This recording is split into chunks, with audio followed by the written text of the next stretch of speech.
अर्हं नमः। ॐ अर्हं नमः। ॐ अर्हं नमः। ॐ ह्रीं अर्हं श्री पार्श्वनाथ जिनेन्द्राय नमः। ॐ ह्रीं अर्हं श्री आचार्य विद्यासागराय नमः।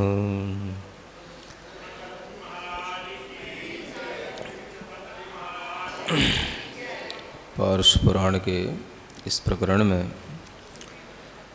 जहाँ पर भगवान पार्श्वनाथ का जिस भव में जन्म हुआ है, जन्म के समय पर होने वाला जो इंद्र द्वारा किया जाने वाला महोत्सव है, उस महोत्सव का यह विस्तृत वर्णन यहाँ पर दिखाया जा रहा है, बताया जा रहा है। जब सुमेरु पर्वत के ऊपर इस महोत्सव के साथ में भगवान जिनेंद्र बालक को ले जाया जाता है, तो यह भी एक बहुत बड़ी बात होती है कि सुमेरु पर्वत जो विश्व का पूरे 3 लोक का सबसे बड़ा, सबसे श्रेष्ठ पर्वत माना जाता है, उसी पर्वत के ऊपर जिनेंद्र भगवान को बिठाया जाता है, उस जिन बालक को बिठाया जाता है।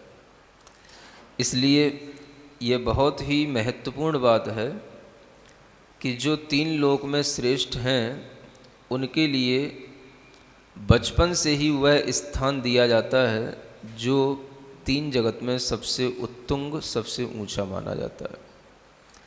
ऐसे उस महामेरु के दृश्य को यहाँ पर बताया जाना है।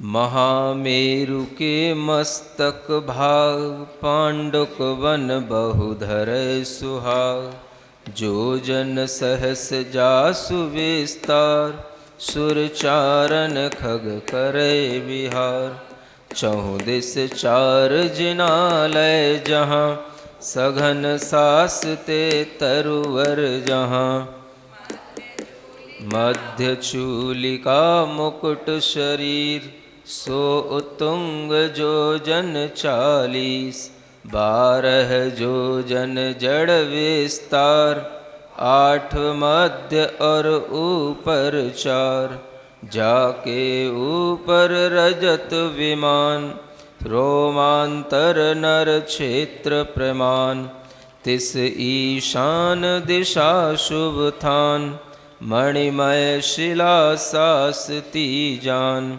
पांडुक नाम फटिक उनहार, आकृति अर्ध चंद्रमाकार।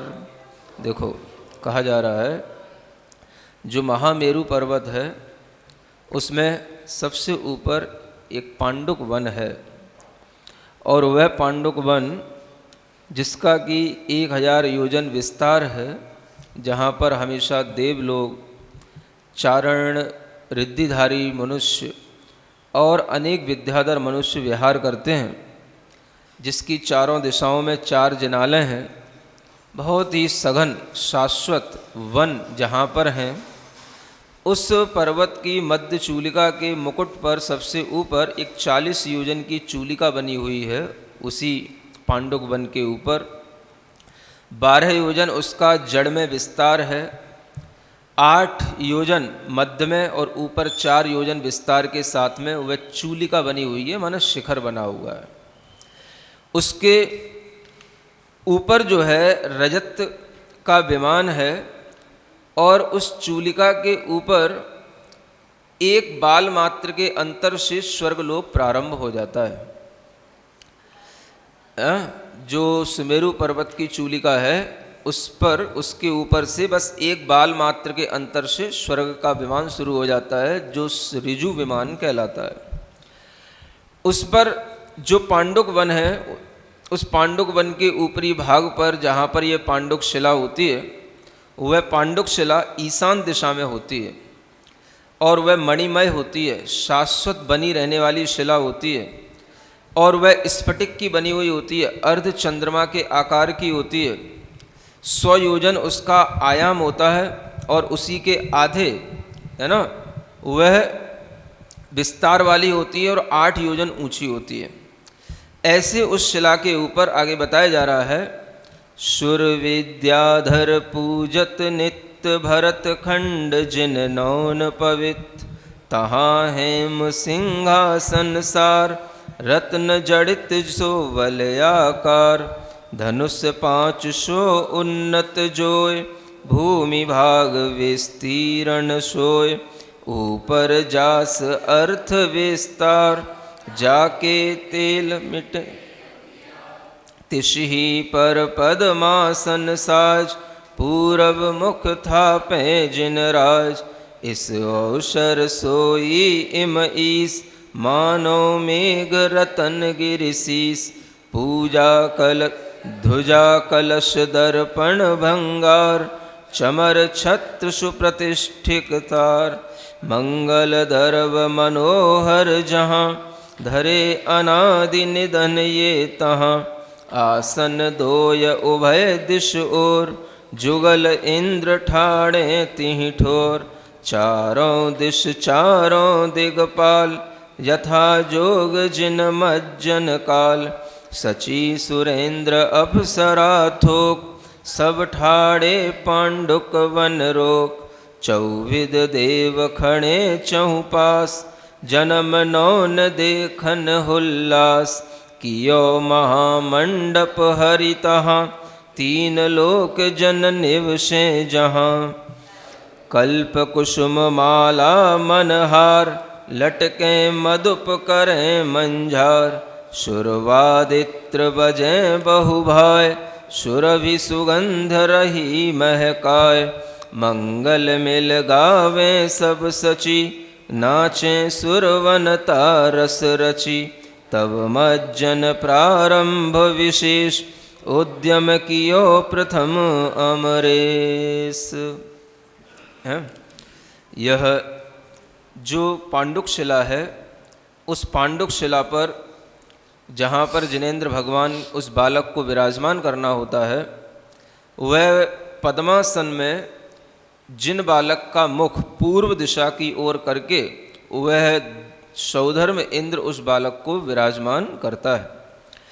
और इस अवसर पर वहाँ की शोभा जैसे कि रतनगिरी के पर्वत पर जैसे मेघ चारों ओर छा रहे हों, ऐसी शोभा बनती है।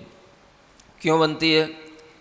क्योंकि भगवान के शरीर का जो रंग है वो आप नीले रंग का समझना, कहीं कहीं हरा रंग भी बताया जाता है। ये हरा, नीला और काला, ये रंग तीनों थोड़े से एक जैसे ही कम ज़्यादा रूप में कहने में आते हैं।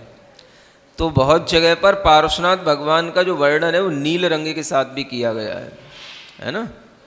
और कई शास्त्रों में उनका जो वर्णन है वो हरे रंग में भी बताया गया है। तो आप जिसे हरा रंग सोच रहे हो वह हरा नीलिमा को लिए भी हो सकता है, क्योंकि हरे रंग में अगर ज़्यादा थोड़ा सा गहरापन आ जाए तो नीला सा भी लगने लग जाता है। कभी आप देखना वृक्ष के हरे पत्ते जो अगर ज़्यादा गहरा जाते हैं तो उनमें नीला नीलापन भी आ जाता है, हल्का कालापन भी आ जाता है। तो वो कुछ ऐसा ही है। तो इस अवसर पर ऐसी शोभा बन रही है कि वो तो नीले रंग के, हल्के से काले रंग के, है ना, वह भगवान का शरीर है। और जो पर्वत है वह, है ना, सिंहासन है, वह सब स्फटिक का बना हुआ है। चारों ओर जो कुछ भी है वह स्वर्ण रजित स्वर्णमय सिंहासन है। सिंहासन की वो शिला है जो स्फटिक की है, उसके ऊपर जो सिंहासन है वो स्वर्ण का सिंहासन होता है। तो इस तरह की यह एक शोभा बनती है। और वहाँ पर बताया जा रहा है कि जो अष्टमंगल द्रव्य होते हैं वो हमेशा रखे रहते हैं, शाश्वत रहते हैं उस वेदिका पर, मतलब पांडुक शिला के आगे। जहाँ पर भी जिनेंद्र भगवान की प्रतिमा भी विराजमान होती है, उन वेदियों के समक्ष भी हमेशा अष्टमंगल द्रव्य रखे रहते हैं। वो अष्टमंगल द्रव्य यही होते हैं जो यहाँ बताए गए हैं। ध्वजा होती है, कलश होता है, दर्पण होता है, भृंगार होता है, चमर, छत्र, सुप्रतिष्ठिक और यह सुप्रतिष्ठ का मतलब साथिया है ना, और तार का मतलब ये पंखा। ऐसे ये अष्टमंगल द्रव्य होते हैं, इनको आप ध्यान में रख सकते हैं। ये अनादि निधन है, वो वहाँ पे बने हुए रहते हैं। द्रव्य भी ये अनादि निधन है, जैसे सुमेरु पर्वत अनादि निधन है, पांडुक वन, पांडुक शिला, वहाँ पर बने हुए जिनालय, सब ये अकृत्रिम है। अकृत्रिम का मतलब ये होता है जो किसी के द्वारा बनाए हुए नहीं है, अनादि निधन है ये, कभी इनका अंत नहीं होगा, कभी किसी ने इनको बनाया नहीं, ऐसी शाश्वत चीज़ें हैं। तो ऐसे वहाँ पर आसन जो होता है, उस आसन के दोनों ओर युगल इंद्र हाथ जोड़ करके खड़े होते हैं, जहाँ भगवान को विराजमान करते हैं उनके आसन के दोनों ओर चारों दिशाओं में 4 दिक्पाल खड़े होते हैं, और सची है, सुरेंद्र है, तमाम अप्सराएं हैं, ये सब पांडुक वन को रोक करके खड़े होते हैं, है ना। चारों प्रकार के देव भी वहीं चारों ओर आसपास खड़े रहते हैं, और बड़े उल्लास के साथ में इस दृश्य को देखने के लिए आतुर रहते हैं। अब उस समय पर बहुत सारे देव वहाँ पर अनेक तरह के वादित्र बजाते हैं, सुगंधी फैलती है, मंगल गान होता है, चारों ओर देव जो वनिताएं हैं, देवियाँ, वह नृत्य करती हैं, और अपने अपने रस में सब कोई रचा पचा रहता है। इस तरह का वह जो वातावरण है, वह प्रारंभ होता है भगवान के जन्म का, जिसको जन्म के स्नान का, उसको यहाँ पर मज्जन कहा गया है ना। मज्जन माने हाँ, एक तरह से भगवान के लिए स्नान करने का ही नाम यहाँ पर मज्जन कहा गया है।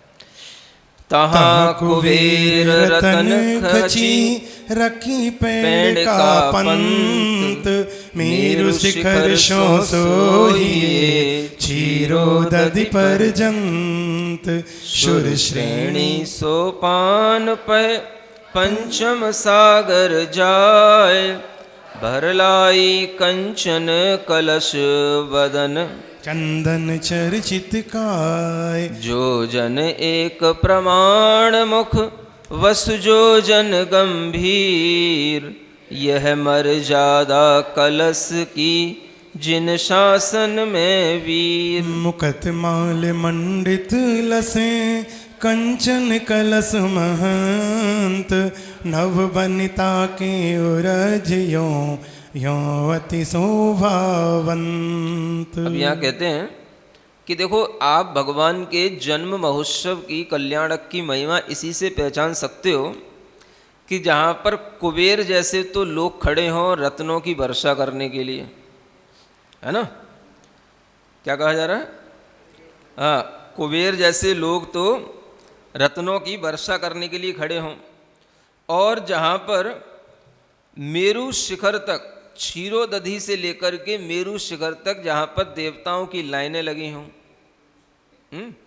मतलब जो जल भी लाया जा रहा है वो जम्बू द्वीप में नहीं है, लवण समुद्र में नहीं है, वो जल कहाँ से आ रहा है? क्षीरोदधि सागर का जल आ रहा है ना।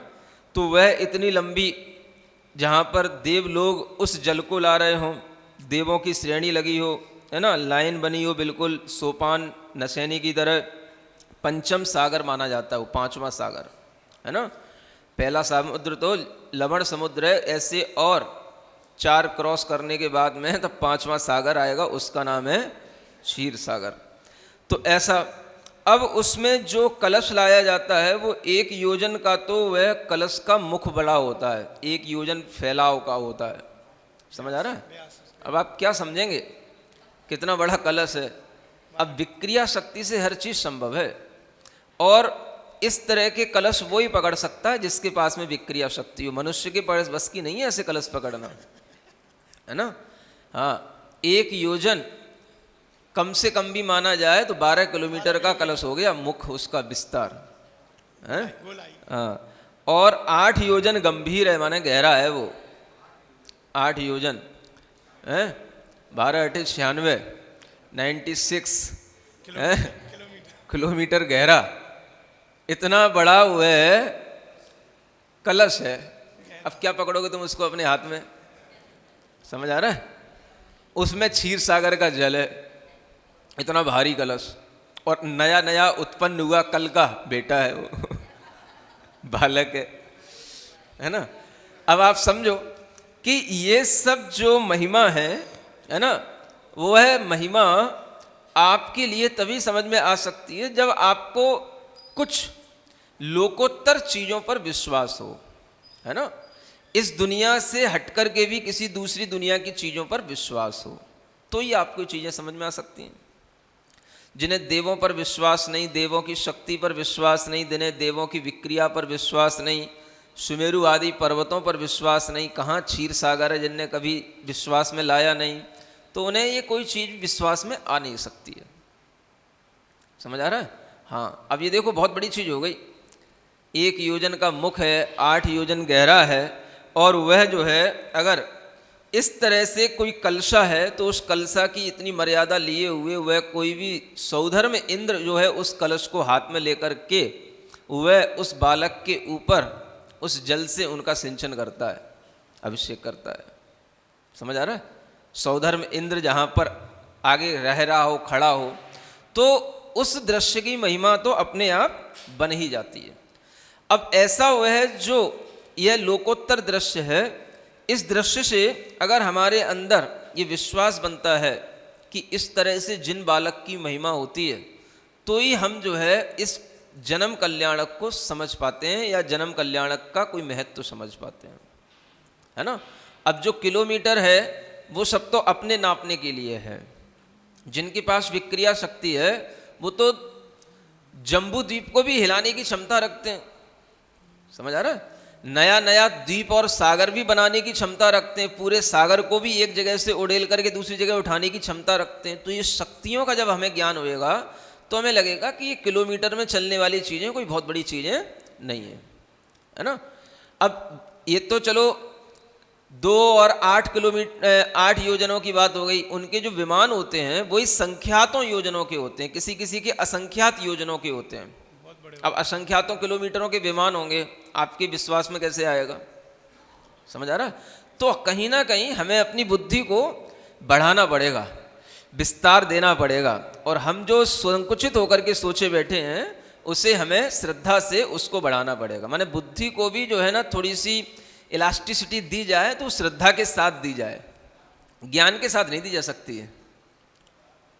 क्या समझ आ रहा है ना? मतलब बुद्धि का जो एक्सपेंशन होगा वो श्रद्धा के ही साथ हो सकता है।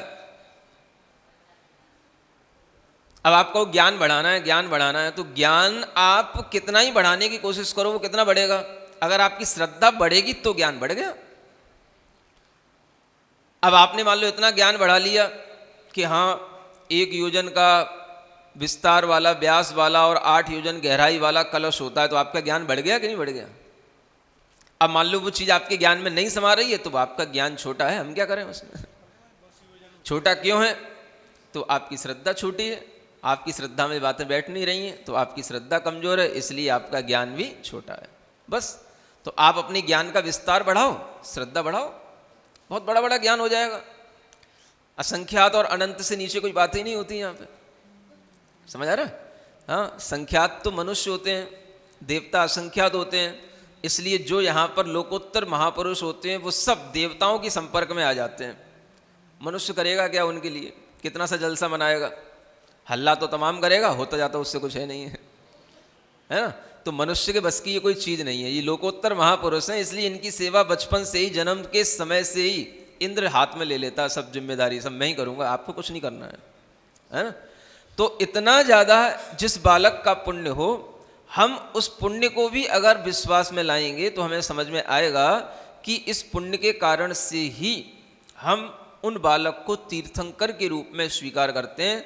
ये अतिशय कोई कल्पित नहीं है, ये सब वास्तविकता में होते हैं। कल्पना तो हमें तब माननी पड़ती है हमारी श्रद्धा इस बात को स्वीकार करने के लिए तैयार नहीं होती है ना। तो जिनकी श्रद्धा तैयार नहीं है वो कल्पना में माने, लेकिन आप लोग यदि जिनेंद्र भगवान को मानते हो और भगवान की जय बोलते हो तो आपको अपनी श्रद्धा तो कहीं ना कहीं बढ़ानी पड़ेगी। समझ आ रहा है? अब वो चाहे साइंस से प्रूव्ड हो या ना हो, आपको अपने दिमाग में प्रूव कर लेना पड़ेगा, बाद में साइंस करती रहे। समझ आ रहा है? तरीका तो यही है, नहीं तो आप दुनिया से चले जाओगे और साइंस कहीं 50 साल बाद इस बात को कोई प्रूफ करे तो आपका क्या होगा? आपका तो जीवन खराब हो गया, चला गया। अगर आज की साइंस के पीछे आप पड़े रहे और साइंस ने ये बात 50 साल बाद मान लो स्वीकार की कि भाई हाँ कि कोई अनदर प्लानेट है ऐसा जहाँ पर कि ऐसे बड़े बड़े बर्तन होते हैं, किलोमीटरों तक के बर्तनों को लोग हाथ में ले सकते हैं, ऐसी भी कोई डिवाइन पावर होती है। जब साइंस इस बात को एक्सेप्ट करने लग जाए तब तक तो आप मर के चलेगा यहाँ से, तब तक तो कई पीढ़ियाँ निकल जाएंगी। तो आप तो बिना विश्वास के चलेगा यहाँ से, आपका तो जीवन खराब हो गया ना।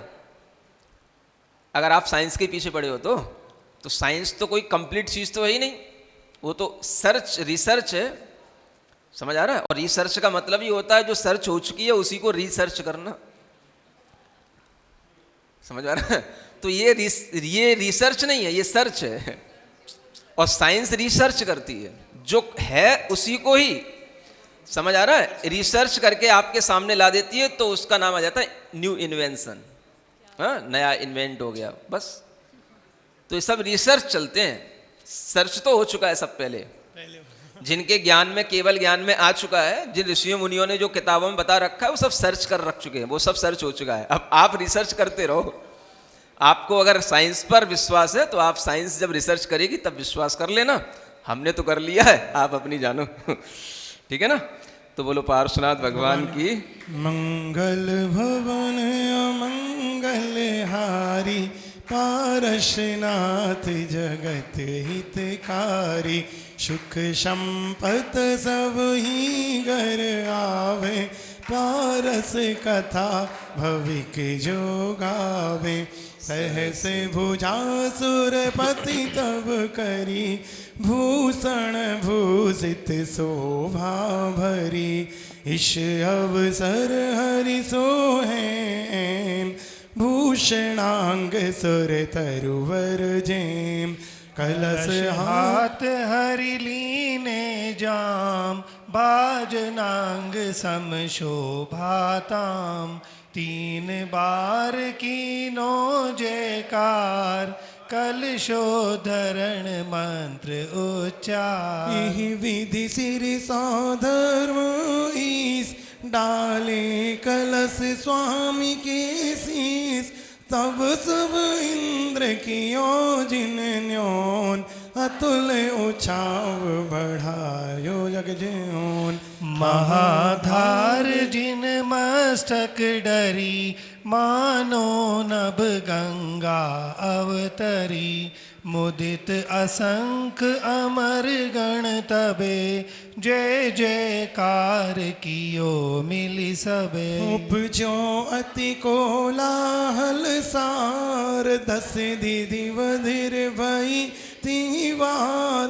भयो असम अवसर इहि भाय, वचन द्वार वरण नहीं जाय। जाधारा सो गिरी शिखर, खंड खंड हो जाए। सोधार ये दोहा है। सहस्त्र भुजा, इंद्र ने कितनी भुजाएं बना ली, समझ आ रहा है। अब ये तो उसके पास शक्ति देखो आप। उस समय पर जो वह इंद्र हजारों भुजाएं बना करके शोभायमान हो रहा है, अब वो सब भुजाएं सब पर बाजू बंद और सब पर जो है ना, मणियाँ और रतन लटक रहे हैं, सब चमक रही हैं। एक व्यक्ति है और 1000 उसकी भुजाएं हैं। ऐसे समझो जैसे कल्प वृक्ष शोभा को प्राप्त हो रहा है, हजारों जिसकी शाखाएं जिसकी लटक रही हैं, है ना। तो वही यहाँ कहा जा रहा है कि ऐसा लग रहा है कि जैसे भूषणांग जाति के जो कल्प वृक्ष होते हैं वो तो इंद्र की शोभा हो गई, है ना। क्योंकि उन कल्प वृक्षों पर भी ऐसे ही भूषण लटकते रहते हैं, आभूषण।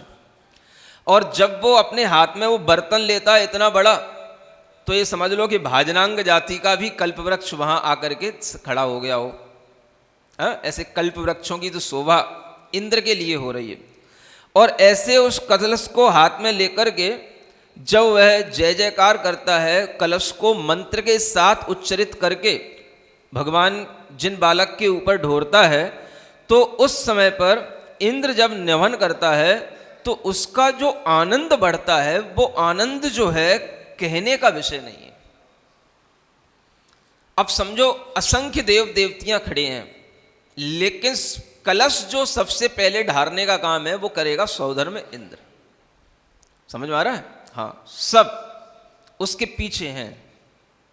ईशान, इंद्र, शानत, कुमार, उसके बाद नंबर लगेगा इनका। पहले कौन करेगा? सौधर्मेंद्र। समझ आ रहा है? देवियों का तो इसमें कहीं नाम ही नहीं है। नहीं, सची साथ में तो है, कलश करने को नहीं है कहीं भी। जन्माभिषेक नहीं करती, जन्म के बाद में उसका श्रृंगार करती है। अभिषेक करने को है ही नहीं इसमें कहीं। समझ आ रहा है? तब सब इंद्र कियो जिननोन, उसके बाद में सब इंद्र मिलकर के नभन कर रहे हैं, इंद्र कर रहे हैं। समझ आ रहा है? सामान्य देवों का भी नंबर नहीं आता, इंद्र ही इतने होते हैं। बस वो इंद्र करेंगे और सौधर्म इंद्र करेगा ना। मुख्य मुख्य पात्र ये कहलाते हैं। देवियों का कहीं नंबर नहीं है भगवान का अभिषेक करने में, लेकिन बाद में जब श्रृंगार किया जाएगा बालक का तो देवियां करेंगी, ये बात अलग है। समझ आ रहा है? तो ऐसी जो महाधारा इतने बड़े कलश से उत्पन्न होती है, वो जिनेंद्र भगवान के उस बालक के मस्तक पर गिरती है। ऐसा लगता है जैसे आकाश गंगा, इसी का नाम है। आकाश गंगा शब्द सुना है ना? आकाश से गंगा आ रही है ना? तो अब इतने बड़े बर्तन से कोई भी जब धारा आएगी तो गंगा की धारा से और क्या इतनी बड़ी होगी? हाँ, 12 किलोमीटर का अगर बर्तन है, उसका मुख का व्यास है, तो उससे जब धारा गिरेगी तो कितने किलोमीटर की धारा होगी वो? तो आकाश गंगा तो अपने आप हो ही गई। तो ऐसी वह आकाश गंगा बड़ा अपने मन को मुदित करने वाली असंख्यात अमर गण उस समय पर जय जयकार करते हुए जो कोलाहल करते हैं, चारों और दसों दिशाओं में जो जय जयकार की ध्वनि आती है देवों के माध्यम से। आप समझो असंख्यात लोग एक साथ जय जयकार करेंगे, आकाश में क्या होगा? समझ आ रहा है ना? ऐसा जो वातावरण है, वह वातावरण, वह अवसर अद्भुत होता है। उसका वर्णन कितने ही तरीके से किया जाए, असमर्थ है कवि उसका पूर्ण वर्णन करने में, है ना? उसके लिए अब आगे कहते हैं, जाधारा सो गिरी शिखर खंड खंड हो जाए, शोधारा जिन देह पे फूल कली समझाए। अप्रमाण वीरज घनी तीर्थंकर प्रभु होय, ताते तिनकी शक्ति को उपमा लगे न कोय। नील वरण प्रभु देह धर कलश नीर छविए, नीलाचल सिर हेम के बादल बरसे जेम। चली नौन के नीर को उछल छटा नवमाई, स्वामी संग अगबिन भई क्यों नहीं उरध जाई। नौन छटा तिरछी भई तिन यह उपमा धार, दिगवनता मुख सोहिए करण फूल उनहार। ये तो वहाँ की प्राकृतिक छटाओं का वर्णन किया जा रहा है।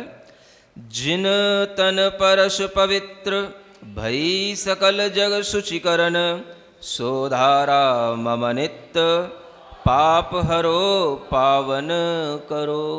है ना? यह जो धारा है इसी को वह गंधोदक के रूप में माना जाता है।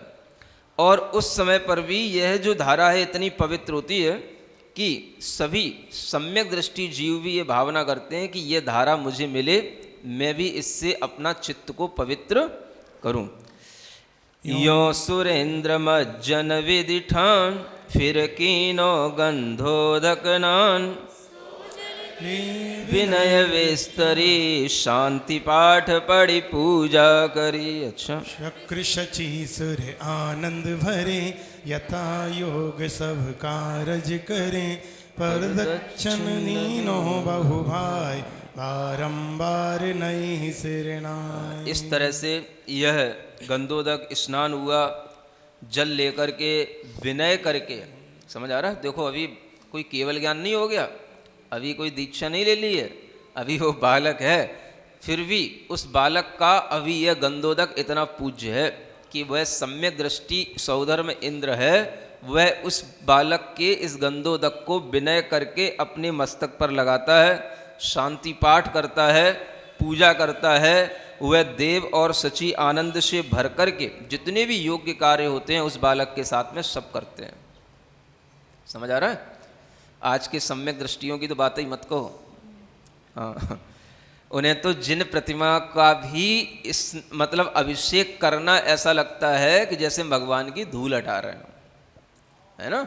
भगवान की धूल हटाने के लिए मानो भगवान के ऊपर अभिषेक करना जरूरी होता है, ऐसा मानते हैं लोग, है ना।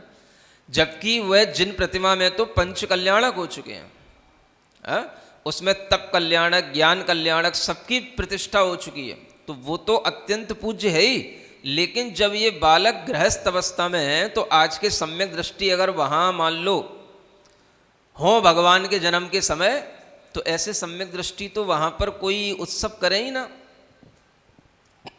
क्या समझ आ रहा है? जो आज के तथाकथित पढ़े लिखे अध्यात्म को मानने वाले, कुछ सम्यक दृष्टि अपने आप को घोषित करने वाले लोग हैं, अगर ये सब लोग वहाँ हों तो ये तो कोई भगवान की ना जयकार करें, ना कोई उस गंदोदक को गंदोदक समझें, ना कोई उस जल को अपने सिर पे लगाएं। ये क्या करेंगे? ये तो अपने ज्ञान के ही मद में इतने चूर हैं कि इन्हें कुछ समझ ही में नहीं आने का, क्योंकि ये तो हर चीज़ बुद्धि से ही तोलेंगे। समझ आ रहा है? तो ऐसे लोग वहाँ होते ही नहीं हैं।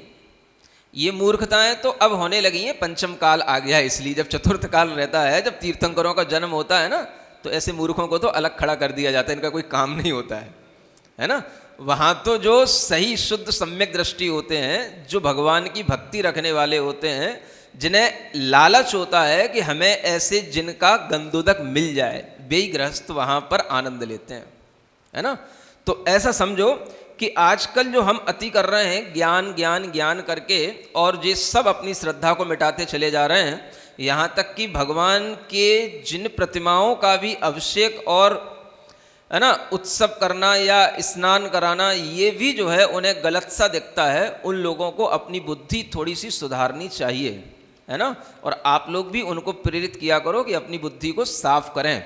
भगवान की प्रतिमा साफ करने की जरूरत नहीं है, अपनी बुद्धि साफ करें, है ना। भगवान तो जन्म से ही स्वच्छ होते हैं, साफ होते हैं, उनके शरीर पर कभी धूली नहीं लगती है। इसलिए उनके शरीर पर पानी इसलिए नहीं डाला जाता कि उनको हम धूली साफ करें, है ना।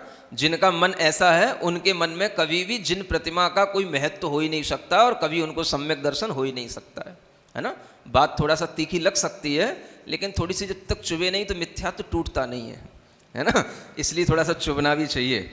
सौधर्मपति अभिषेक कारक नौन पीठ सुदर्शनो, गंधर्व गायक निरत कारक अपशरातन जन संसनो, पंचम पयो निधि नौन कुंड असंख सुर सेवक जहाँ, शिष जन्मक मंगल की बड़ाई कहन समरथ बुध कहाँ। देखो ये इन 4 लाइनों में बहुत सारभूत बात लिखी हुई है।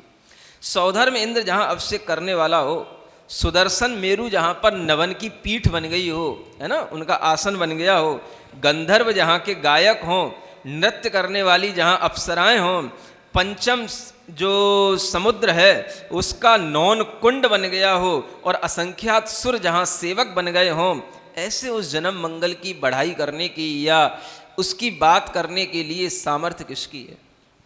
समझ आ रहा है? इतनी बड़ी बड़ी चीज़ें जहाँ पर लगी हुई हैं, वहाँ अगर हम मनुष्यों को ये बातें समझ में नहीं आती हैं, तो इसका मतलब है हमारी बुद्धि में अभी कुछ भी श्रद्धा पैदा नहीं हुई जैन भगवान के प्रति। समझ आ रहा है ना? केवल ज्ञान तो बहुत बड़ी चीज़ है, मोक्ष तो बहुत बड़ी चीज़ है, अभी तो भगवान के जन्म कल्याणक की श्रद्धा बना के चलो, है ना। अगर ये श्रद्धा बनेगी तभी हमें आगे की कोई बातें समझ में आएंगी। तो हम अपनी श्रद्धा को भी बढ़ाते जाएं इस अवसरों पर, इस वर्णन को सुन करके, ये मुख्य बात है ना। ऐसा मंगल भवन अमंगल हारी, पारसनाथ जगत हितकारी, सुख संपत सब ही घर आवे, पारस कथा भविक जो गावे, तब इंद्र निलागे जन्म नौन विधि पूर्ण भई, सकल सुरासुर देव निठई, अब इंद्राणी जिनवर अंग, निर्जल कियो वसन निर्मल कियो वसन सुचि संग। कुमकुम आदि लेपन बहुलिए, प्रभु के देह बिलेपन किए, ये शोभा इस अवसर मांझ, की धो नीलगिरी भूल सांझ। और श्रृंगार सकल सह की त्रिलोकनाथ के दियो, मणिमय मुकुट सची सिर धर्यो, चूड़ामणि माथे विस्तर्यो लोचन अंजन दियो अनूप सहज स्वामी द्रग अंजित रूप मणिकुंडल कानन विस्तरें किधौ चंद्र सूरज अवतरें कंठिका मोतीहार मुक्ति रमणि झूलाओ निहार भुजभूषण भूषित भुज करी कटक मुद्रिका शोभित खरे कटिभूषण कीनो कटिथान मणिमय क्षुद्र घंटिका जान पगने वर पहराए सार जिनमें रत्न झलक झंकार। यह श्रृंगार किया गया है ना। जो स्वयं स्वभाव से ही सुंदर हैं उनका क्या श्रृंगार से सुंदरता आएगी। श्रृंगार ही उनको पाकर के सुंदर लगेगा। नहीं समझ आया है? कुछ लोग ऐसे होते हैं जिन्हें कुछ पहनाया जाए तो अच्छे लगते हैं, लेकिन कुछ लोग ऐसे भी सुंदर होते हैं जो कुछ भी पहन लेते हैं तो वो चीज़ सुंदर लगने लग जाती है। समझ आ रहा है ना? तो ये वो लोग हैं। अब इनके लिए क्या श्रृंगार किया जाएगा, लेकिन फिर भी श्रृंगार का यह कार्य प्रारंभ होता है। त्रिलोकी नाथ के ऊपर तिलक लगाया जाता है, बालक के ऊपर, है ना। मणिमय मुकुट सची उनके सिर पर लगा देती है, मणियों से युक्त मुकुट। चूड़ामणि उस पर लगा हुआ होता है। उनकी आँखों में अंजन लगा देती है ना। मणियों की कुंडल उनके कानों में पहना देती है और ऐसा लगता है जैसे चंद्र और सूर्यमा की किरणों के समान वह चंद्रमंडली अवतरित हो गया हो। कंठ में कंठिका पहना देती है, मोती का हार, है ना, जिसमें अनेक तरह की मुक्ताएं झूल रही हैं। और भुजाओं में भूषणों से आभूषणों से युक्त वे भुजाएं कर देती है। कटक में मुद्रिका लगा देती है और कटी में माने कमर पर भी वो क्या बोलते करधनी वो बांध देती है, जिसमें मणि में झुनझुन झुनझुन की आवाज़ें आती हैं, क्षुद्रिका घटी। और पैरों में भी नेवर पहना देती है। इस तरह के तरह के रत्न और मणियों से युक्त वह आभूषणों से बालक को सुंदर करके वह अंग अंग आभरण जुत यह उपमाति काल सुर तन्मय प्रभु सोई ये भूषण भूषित डाल, है ना। ऐसा लगता है कि जैसे कोई कल्प वृक्ष ही अपने आभूषणों वाली भुजाओं से संयुक्त होकर के सुशोभित हो रहा हो। तब इंद्रादि लगे थुति करन जय जिनवर सब आरत हरन। त्रिभुवन भवन दीपन हार धन्य देव तेरो अवतार। जय श्री अम्बसेन कुलचंद वामानंदन नीति अमन। सुख सागर के वरदन हार सभी जग श्री शांति दातार। तुम जग ब्रह्म नामन अवतरे हम में दास महासुख भरे।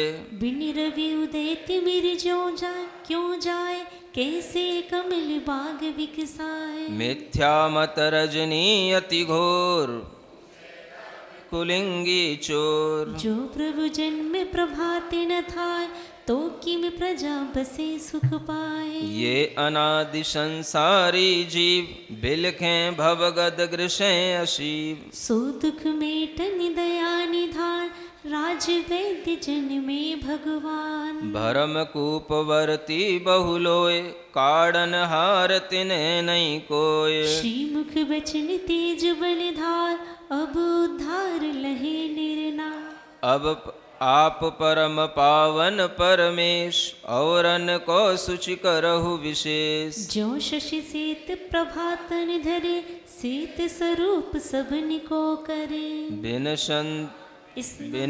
स्नान तुम निर्मल चित्त अंतर बाहर सहज पवित्र। हम मंजन विधि कीनी आय निज पवित्र कारण जिनिराय। ये प्रभु की स्तुति कर रहा है ना। देव है, इंद्राणियां हैं, ये स्तुति कर रहे हैं। भगवान आपको तो इस प्रकार के श्रृंगार और स्नान की कोई आवश्यकता नहीं है, आप तो स्वभाव से ही पवित्र हैं। लेकिन ऐसा करके हम अपने चित्त को पवित्र बना रहे हैं आपके निमित्त से।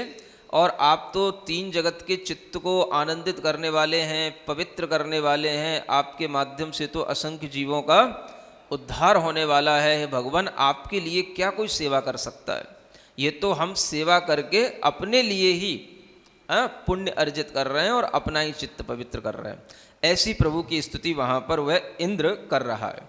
तुम जगपति देवन के देव, तुम जिन स्वयं बुद्ध स्वयमेव। तुम जग रक्षक तुम जगतार, तुम बिन कारण बिंदु विख्यात। तुम गुण सागर अगम अपार, थुति करन कौन जाय जन पार। सूक्ष्म ज्ञानी मुनि नहीं तरे, हमसे मंद कहा बल धरे। नमो देव असरन आधार, नमो सर्व अतिशय भंडार। नमो सकल शिव संपत्ति करण, नमो नमो जिन तारण तरण। इस तरह से स्तुति करता है इंद्र, नमस्कार करता है और फिर कहता है इह विधि इंद्रादिक अमर सुर पदवी फललेय, जन्म नौन विधि कर चले मानो निज शुभ श्रेय।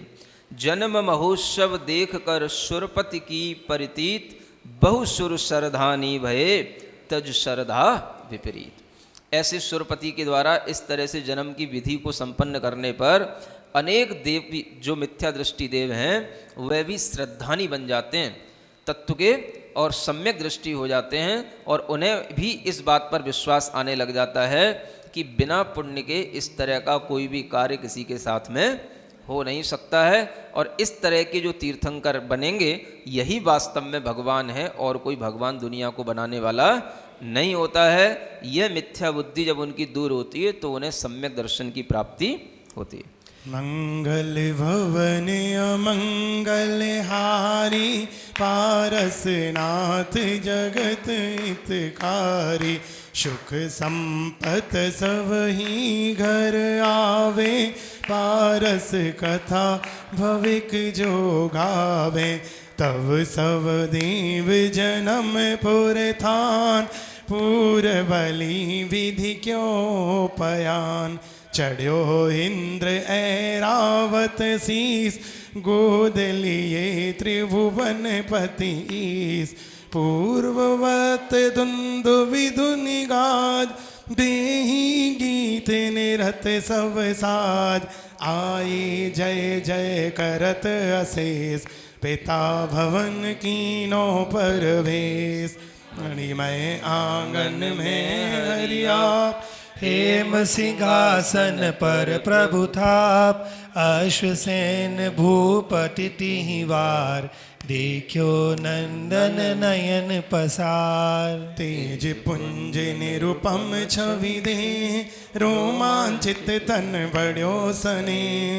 माया नींद सची तब हरि, जिन जननी जागी सुख भरी। भूषण भूषित कांति विशाल, लोचन भर निरख्यो जिन बाल। अति प्रमोद उर उमग्यो तबे, पूर्ण भय मनोरथ सबे। तब सुरी से रोमांचित काय, मात पिता पूजे मन लाय। भूषण वसन भेंट बहुधरी, हाथ जोर जुग तुति वेस्तरी। तुम जग में उदयाचल भूप, पूरव दिशि देवी शुचि रूप। उदय भय त्रिभुवन रवि जहाँ, तुम महिमा वर्णन बुद्धि कहाँ। धन धन अश्वसेन भूपाल, जिनके जग गुरु जन्म्यो वास। कीरत बेल अधिक तुम बड़ी, तीन लोक मंडप सिर चढ़ी। धनी वामा देवी जगमाय, जिन जायो नंदन जगराय। तीन लोक ते सृष्टि सिंगार, धन्य जननी तेरो अवतार। तुम सम जग में और न आन, जिन देवल सम पूज्य प्रधान। यो धुति कर हर हे प्रमोद, बाल दिवाकर दीनो गोद। कही सकल पूरवली कथा, मेरु महोत्सव कीनो जथा। तब जिन नगर विषय भूपाल, जन्म उछाह कियो तिह काल। हर सत सब पुरजन परिवार, घर घर भय मंगलाचार। घर घर कामनी गावे गीत, घर घर होई निरत संगीत। मंगलिक बाजे बहुभेव, बाजन लगे सकल सुख देव। श्री जिन भवन नौन विस्तार, किए सकल मंगल आचार। छिड़क्यो चंदन नगर मझार, रतन साथिया भरे सवार। जाच की दान सुजन सनिमा, यथा योगी सवि रीति विधान। इह विधि अश्वसेन नर नाह, कीनो पुत्र जन्म उत्साह। पूर्ण आशि भय सब लोय, दुखी दीन दिखे नहीं कोई। इस तरह से इंद्र जब महोत्सव करके उस बालक के माता पिता के घर पर आता है तो माता पिता को भी नमस्कार करता है और उन्हें अच्छे अच्छे वस्त्र आभूषण भेंट करता है और माता पिता की स्तुति करता है। और जब वह माता पिता के लिए इस तरह का समाचार देता है कि मैं इस बालक को लेकर के कहाँ गया था, तो बताता है कि मैं इस बालक को लेकर के सुमेरु पर्वत पर गया था, वहाँ मैंने इस तरह से क्षीर सागर के जल से इनका नवन किया और वापस अब लेकर के आ रहा हूँ, है ना। ये वहाँ इंद्र को बताना पड़ता है। और इस तरह से जब वह इंद्र माता पिता के लिए उस बालक को सौंप देता है, तब जाकर के उस बनारस नगरी में जो पुरजन हैं, नगर के लोग हैं, वह सब उत्सव तब मनाना शुरू करते हैं। और फिर उस समय पर इंद्र सभी के लिए बहुत अच्छा दान देता है, सभी के लिए सब कुछ प्रदान करने की वह क्षमता रखता है, इसलिए सब कुछ देता है। और सारे नगर में हर्ष उल्लास का जब वातावरण छा जाता है, तब वहाँ पर भी ऐसे नहीं चला जाता, अब वहाँ पर वह बहुत बड़ा नाटक और नृत्य करता है। वो समझ आ रहा है, वहाँ पर वो जो आनंद नाम का एक वो नृत्य होता है, वो नृत्य अब यहाँ पर आपको दिखाया जाएगा। उदय भयो जिन चंद्रमा, कुल नभ तिलक महंत, सुख समुद्र बेला तजयो, बढ़ियो लोक परजंत। तब बहुदेवन संग विशेष, आनंद नाटक ठयो सुरेश। करय गान गंधर्व समाज, समय जोग सब बाजे साज। देखें अश्वसेन नर राय, पुत्र सहित सब परिजन साथ। रूपिण विभवि दर्शाय, बहुपांजुलि खेपी सुर राय। तांडव नाम निरत आरंभ, कियो जगत जन करन अचंभ। नट स्वरूप धार्यो अमीरेश, रंगी भूमि कीनो परिवेश। मंगलीक सिंगार सबार, सब संगीत वेद अनुसार। ताल मान विधि सहित सुभार, रंगी धरा पर फेरे पाए। करय कुसुम वर्षा नभ देव, देख इंद्र की भक्ति सुमेव। बीना मुरज बांसुरी ताल, बाजेगी गीत की चाल। अगर आप देखें तो देखो, इंद्र को हरि कहा जा रहा है यहाँ पर। हरि किसका नाम है? कोई भगवान का नाम नहीं है, समझ आ रहा है? वह इंद्र है, देव है। अब उसकी लीला इतनी बड़ी हुई है कि अगर आप ये देखें कि ये आनंद नाम का नाटक है और तांडव नृत्य है। अब ये तांडव नृत्य कर रहा है, कौन कर रहा है? दुनिया में भी तांडव नृत्य मानने वाले लोग हैं, तांडव नृत्य करते हैं, भगवान करते हैं, है ना। हरि भगवान कर रहे हैं, तो वो हरि भगवान का मतलब क्या है, समझ में आ रहा है? तांडव नृत्य कौन कर रहा है, समझ में आ रहा है? किस अवसर पर किया जा रहा है, समझ में आ रहा है? तो बस यही समझ अपने लिए पर्याप्त है, समझ आ रहा है? तो ये समझ के समझना चाहिए कि इतना बड़ा जो तांडव नृत्य होता है कि जब वो इंद्र अपने पैर हिलाता है तो धरती हिलती है, समझ आ रहा है? वहीं से ऐसा लगता है कि सारी सृष्टि अब यहीं से संचारित हो रही है। डमरू वहीं से बजना शुरू हो जाता है, सारे ताल सुर छंद सब वहीं उसी के द्वारा सब उच्चरित होना शुरू हो जाते हैं। ऐसा यह जो नृत्य होता है ये वस्तुतः देव है, विक्रिया शक्ति है, हजारों भुजाएं बना सकता है, हजारों आंखें बना सकता है, हजारों मुख बना सकता है और पूरे जम्बू द्वीप में अकेला, इस पूरे नभांगण में अकेला नृत्य करने की क्षमता रखता है। तो उसको देख करके जिन लोगों को ये नहीं मालूम कि नृत्य क्यों कर रहा है, तो बालक तो अंदर है, माता पिता तो अपने घर पे बैठे हैं, अब नृत्य दुनिया देख रही है। समझ में आ रहा है ना? किसके लिए नृत्य हो रहा है ये किसी को नहीं मालूम। अब वो जो जानने वाले लोग हैं, किसके लिए नृत्य हो रहा है? वो तुम जैसे कुछ होंगे लोग, बस उन्हें मालूम है। और तुम जैसे कितने लोग हैं? मुट्ठी भर लोग हैं। सो बस उनको मालूम है कि नृत्य किस लिए हो रहा है। समझ आ रहा है? बाकी तो दुनिया में क्या देखने में आ रहा है? अरे ये शक्तिशाली, ये हरि, ये देवेंद्र, ये सबसे बड़ा भगवान, ये देखो नृत्य कर रहा है। और जब इसने नृत्य किया तब जो है सृष्टि प्रारंभ हुई। समझ आ रहा है? तो बस ऐसे नृत्य शुरू हो गया। तो देखा जो दुनिया ने, वो दुनिया ने दुनिया को बताया, कोई बुराई की बात नहीं है। लेकिन अगर आपकी आंखें कुछ समझ रही हो, कुछ देख रही हो, तो आप ये समझ सकते हो कि दुनिया में जो देखने वाले हैं वो ऊपर का दृश्य देख रहे हैं और हम भीतर का भी देख रहे हैं और ऊपर का भी देख रहे हैं। इतना अंतर है। समझ आ रहा है? दुनिया में वो लोग, उनको उस शक्तिशाली कोई भी हो, दुनिया तो सबको भगवान मान लेती है। समझ में आ रहा है? अगर कोई जादूगर भी इतना जादूगरी दिखाने लग जाए कि उसकी जादूगरी पकड़ में ना आए, तो वो भी बहुत बड़ा भगवान दुनिया मान लेती है उसको। सब यहाँ भगवान बन जाते हैं। समझ आ रहा है? जब यहाँ पर बड़े बड़े ये कलाकार भगवान बन सकते हैं, समझ आ रहा है?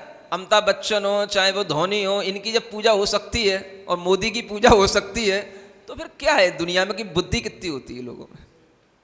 समझ आ रहा है ना? दुनिया तो किसी की भी मूर्ति बना लेती, किसी को भी भगवान बना के पूजने लग जाती है। कौन मना करने वाला है?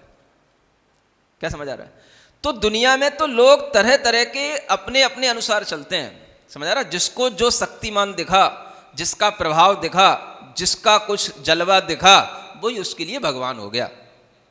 बस। तो जब इंद्र का प्रभाव दिखेगा तो इंद्र को भगवान क्यों नहीं माना गया? लोग, दुनिया मानेगी तो मान रही है, आज तक भगवान मान रहे हैं। तांडव नृत्य करने वाला भगवान है, देखने में आ रहा है। ये देखने को, यही देखने को यहाँ पे दिखाया जा रहा है। समझ आ रहा है? तो सब जो मान रहे हैं, हम भी मान रहे हैं कि तांडव नृत्य होता है, हरि करता है, हम भी मान रहे हैं। लेकिन वो हरि कौन है, तांडव नृत्य करने वाला कौन है, क्यों कर रहा है, उसका कितना शक्ति है, वो हमें सब मालूम है। लेकिन अगर आपको सही ढंग से मालूम होगा तो आप कहलाओगे सम्यक दृष्टि, और अगर आपको आधी अधूरी बात मालूम होगी तो आप कहलाओगे मिथ्या दृष्टि। बस। क्योंकि आपको भीतर का भी देखना है कि वो कितनी बड़ी चीज होगी जिसके लिए ये सब कुछ किया जा रहा है।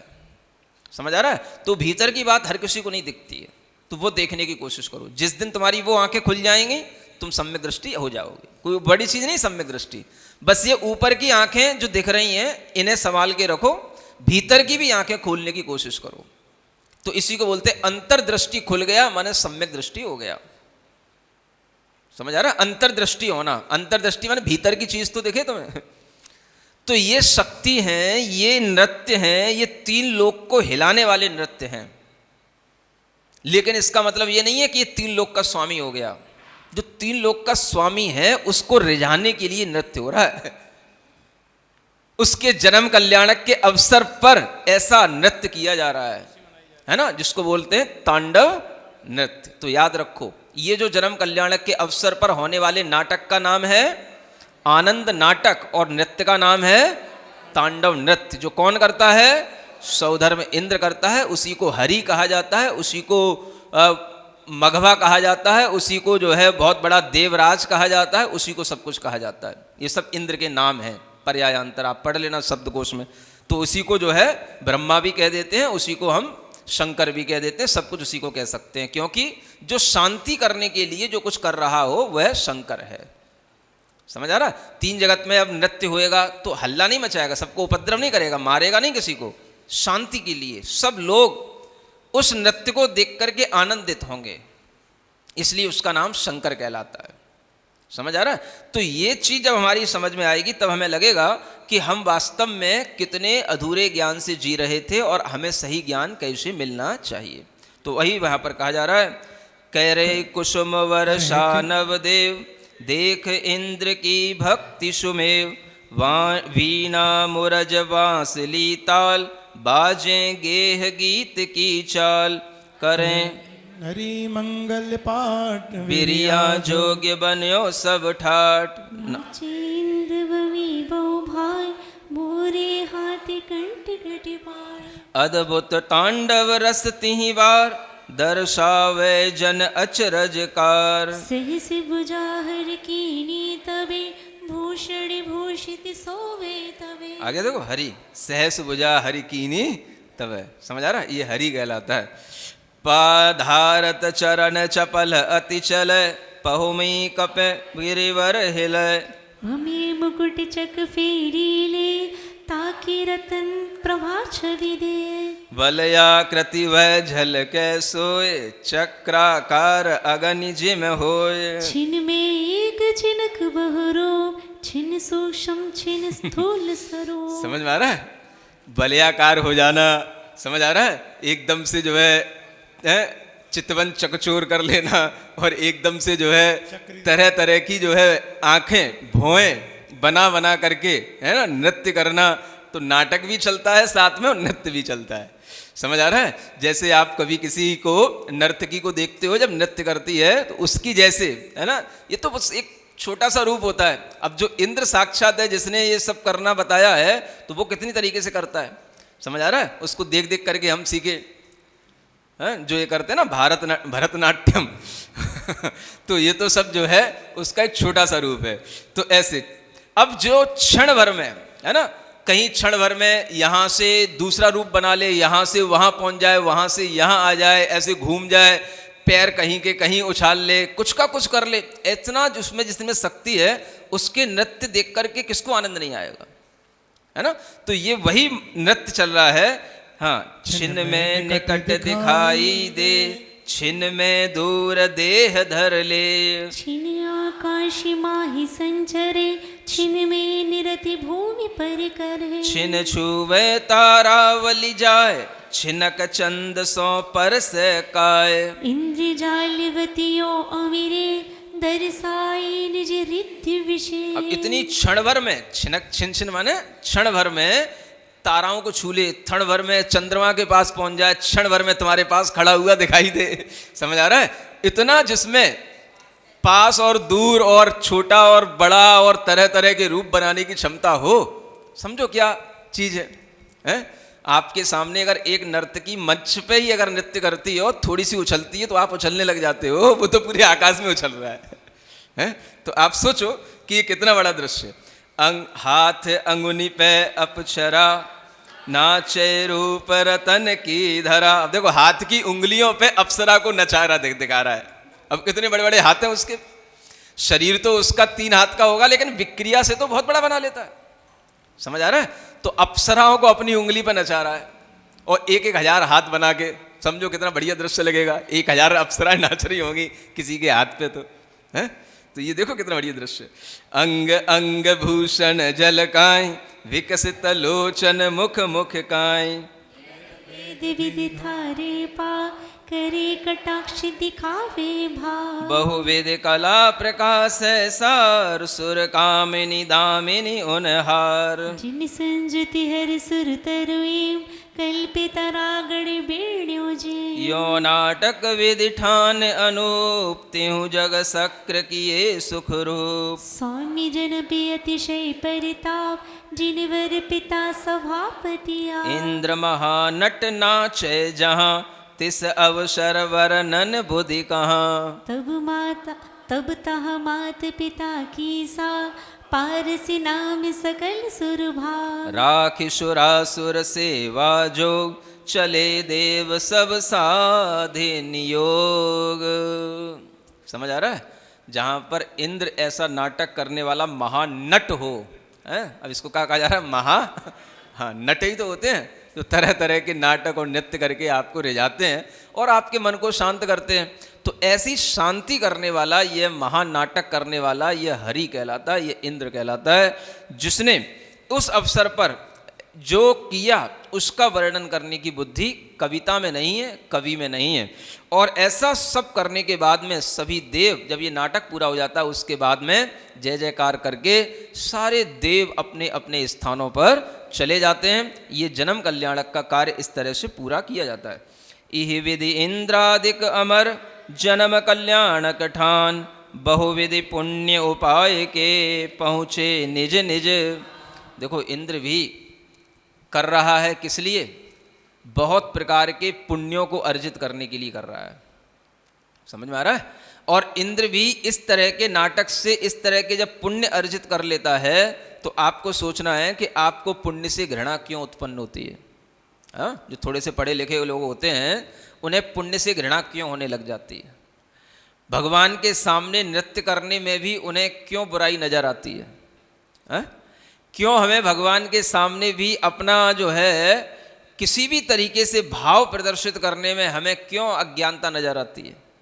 हाँ? इसका मतलब है कि हम पढ़ तो बहुत रहे हैं लेकिन श्रद्धा से बिल्कुल शून्य होते चले जा रहे हैं, है ना। तो ये ध्यान रखो, जब श्रद्धा होती है, आस्था होती है, तो ये नहीं देखा जाता है कि इससे पुण्य बंद होगा, इससे क्या मिलेगा, इससे कौन सा धर्म हो रहा है। अगर यही इंद्र सोचे दुनिया में कुछ भी ना हो, न कल्याणक मनाए जाए और ना कुछ हो। तो ये सोचा करो कि हर चीज इस तरह से ज्ञान से सोचने की नहीं होती।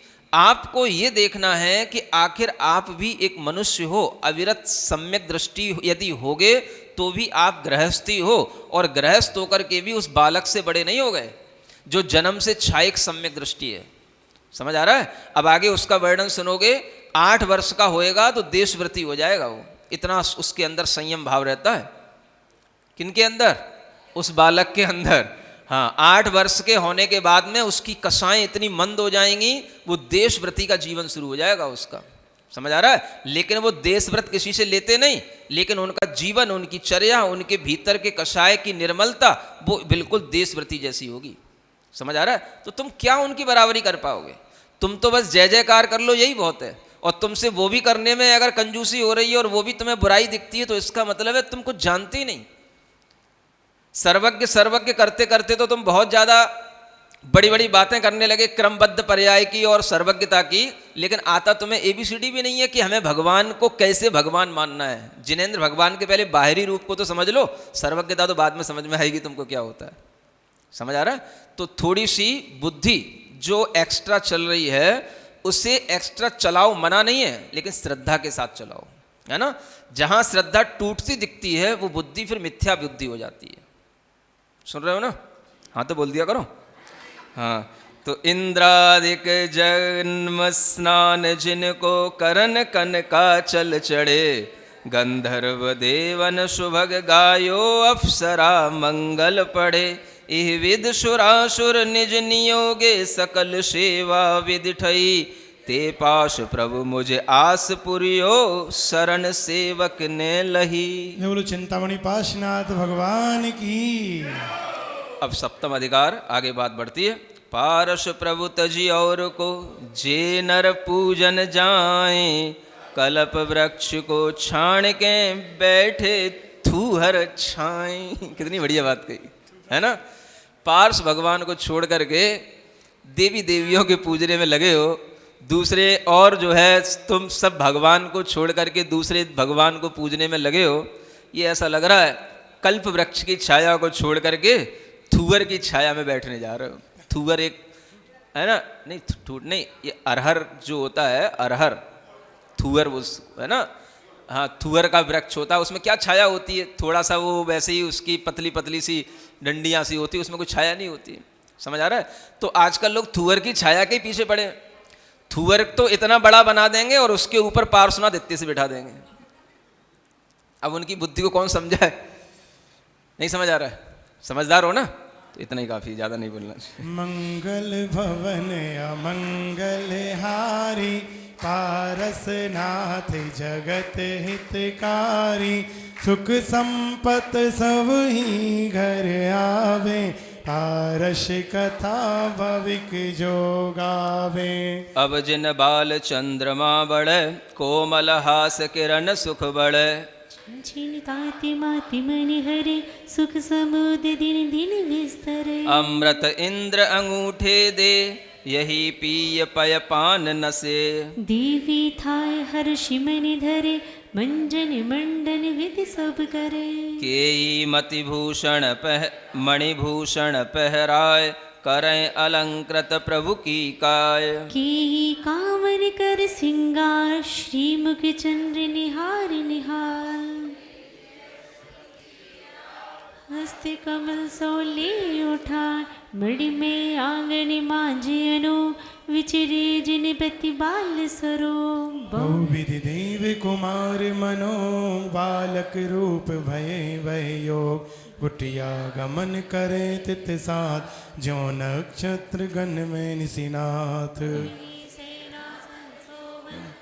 ऊपर दृढ़ जिन्यो जो बन अजो मुक्ति भो तिलक दे मानो यह शंका मन धरे कवहीं भूम पे जिन राय कंपित चरण ठवे एह भाई सहेगी न धरती मुझ भार शंकी और उपमा यह धार कवहीं स्वामी उलझ के उठ चले विकसत मुख सब दुख को धले बांधे मुठी अटिपटि पार कैसे वे छवि वर्णी जाए कवहीं रतन भीत में रूप झलके ताहि गहे जग भूप जिन सो जिन न मिल सर्व था करत किधो कहवत यह व्रथा कभी रतन रीति कर ले करे केल सुर कुमर समेत कभी माए बिनन देखे फिरे बेहस हंस दे कभी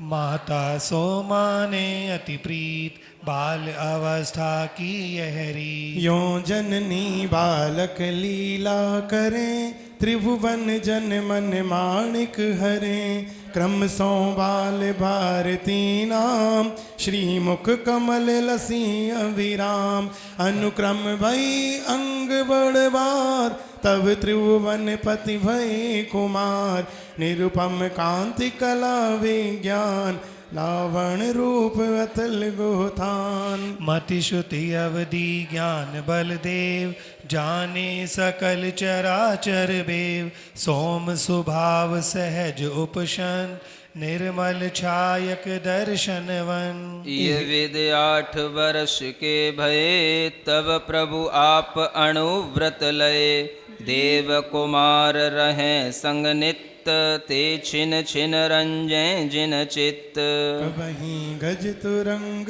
तन धरे तिन पे चढ़ी प्रभु जन मन हरे कबहीं हंस मोर बन जाय तिन सो जगपति के लिकराहि कबहीं जल क्रीड़ा तल गमे कबहीं वन विहार भूर में कबहीं करें किन नरी गान सो प्रभु सुयसि सुने निज कान कबहीं निरस ठवें सुर नार देखें जिन लोचन मुखकार कभी काव्य कथा रस ठान करे गोठ जिनि बुद्धि बलिवान बिना सिखाए बिन अभ्यास सब विद्या सब कला निवास यो सुख अनुभव करत महान भय पास जिनि जो बनिवान। इस तरह से वह पार्श्वनाथ भगवान बचपन से युवावस्था को प्राप्त होते हैं, है ना।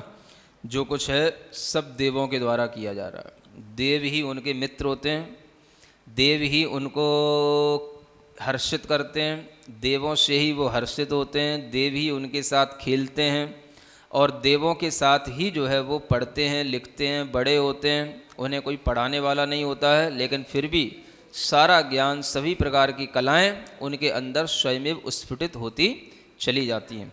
मतिक ज्ञान, श्रुत ज्ञान और अवधि ज्ञान, ये तीनों ज्ञान जैसे जैसे वो बड़े होते चले जाते हैं और ज़्यादा उनके अंदर विकसित होते हुए चले जाते हैं। इसलिए उन्हें किसी की कोई पराश्रितता नहीं होती और उनका जीवन अपने आप अच्छे ढंग से आगे बढ़ता चला जाता है। संपूर्ण जीवन समय प्रभुतन सोहे एम सहज मनोहर चांद की शरद समय छवि जेम प्रभु के अंग पशेव न होय सहज सदा मलवर जित सोय उज्ज्वल वरन रुधिर जिम खीर सुसम चतुरठ संठान शरीर प्रथम सार संगनन स्वरूप इंद्र चंद्र मन हरण अनूप नाहित तन सहज सुवा प्रीहित वचन मधुर मुख जास। अतुल देह बल धरत महान, सहज अठोत्तर लक्षणवान। तिनके नाम लिखो कछु जोय, पढ़त सुनत सुख संपत्ति हो। जो भगवान के शरीर में जन्म के अतिशय होने पर 10 जो विशेष अतिशय होते हैं उनका वर्णन किया गया। खास तौर से समचतुरस संस्थान, प्रथम सैनन, अतुल बल, वीर, ये सब तो होता ही है। शरीर का रंग बाहरी कैसा भी हो, लेकिन रक्त का रंग भीतर से सफ़ेद होता है ना। उनके शरीर में कभी पसीना इत्यादि भी नहीं आता है। ऐसे उस शरीर के अंदर 1008 लक्षण होते हैं, उनमें से कुछ लक्षणों का यहाँ पर वर्णन किया जा रहा है। श्री वृक्ष शंख सरोज स्वस्तिक शंख चक्र सरोवरो, चामर सिंहासन छत्र तोरण तुरगपति नारी नरो। सायर दिवायर कल्प वेली, कामधेनु ध्वज करी, वर वज्रवान कमान कमला, कलश कच्छप के हरि। गंगा गौपति गरुण गोपुर, वेणु वीणा बीजना, जुगमीन महल मृदंग माला, रतन दीप दीपे घना। नागेंद्र भुवन विमान अंकुश, विरच सिंधारथ सही, भूषण पटंबर हट्ट हाटक, चंद्र चूड़ामणि कही। जम्बू तरोवर नगर सुबस, बाग जन मन भावना। नवनिधि नक्षत सुमेरु सारद, साल खेत सुहावना। ग्रह मंगलाष्टक प्रातिहारत, प्रमुख और विराज ही। परमित अठोत्तर सहस प्रभु के, अंग लक्षण छाज ही। अंतर अनंति अतुल महिमा, कतन दूर रही कही। वही रंग गुण तुति करन, जग में शक्र से समरथ नहीं। अब और जन की कौन गिनती, दीन पार न पावना। पर पार्श प्रभु की सुयस माला, पहरी दास कहावना। पढ़ो आगे क्या। सहश 78 लक्षण ये, सोवित जिनवर दे। कि दो कल्प तरु राज के, कुसुम विराजत एह। और पढ़ो दो जल्दी। मंगल भवन अमंगल हारी, पारस नाथ जगत हितकारी।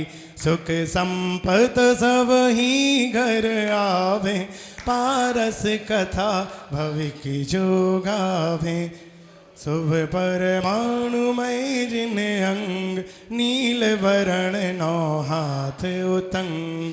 छवि वर्णत नहीं पावे और, त्रिभुवन जन मन माणिक चोर। सत संवत्सर आव प्रमाण, अतुल असाधारण गुण थान। शत्रु मित्र ऊपर संभाव, दया सरोवर सोम सुभाव।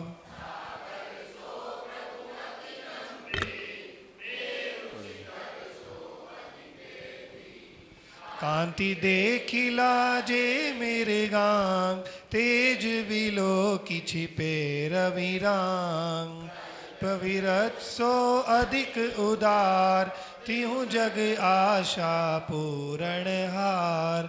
ये जो उपमा कही, तीन काल त्रिभुवन में नहीं। यो सुख निवसत पास जिन, सेवत कमला पाय।